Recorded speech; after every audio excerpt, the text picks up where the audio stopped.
Сәлем баршаңызға. Бүгін сіздермен бірге тұздық даярлайтын боламыз, яғни подлива.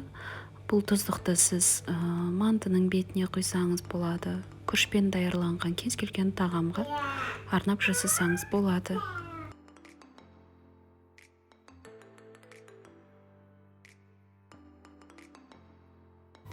Рецептке өтпес бұрын менің каналыма подписка жасап, лайк басып, комментарий қалдыруды ұмытпаңыздар.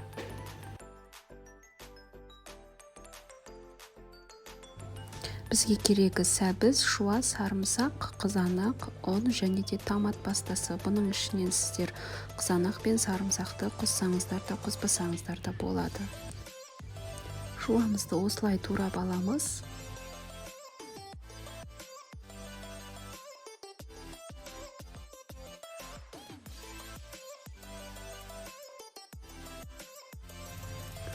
Сәбізімізді теркадан өткіземіз. Терка жоқ болса, міндетті түрде майда етіп турағандарыңыз жөн.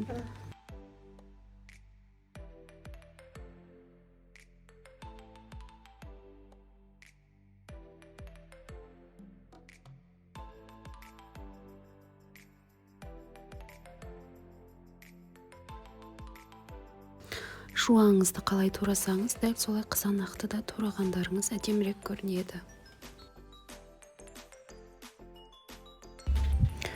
Қызып тұрған табамызға майымызды құйып, пиязымыз бен сәбізімізді салып, жақсылап қуырып аламыз. Одан соң қызанағымызды салып, тағы да қуырып аламыз. Барлығын жақсылап араластырғаннан соң сарымсақты арнайы өзінің үккішінен өткізіп аламыз.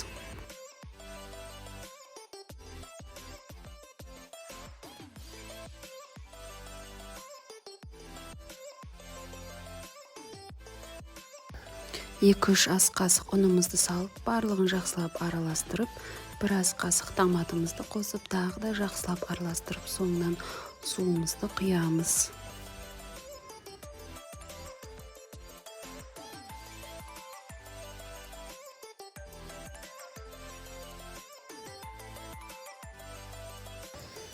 Суымызды құйғаннан кейін тұздығымыз қайнаған соң 15-20 минут пісірсеңіздер, сол да жеткілікті. 15-20 минутта сіздердің подливаларыңыз дайын болады. Мінекей тұздығымыз дайын.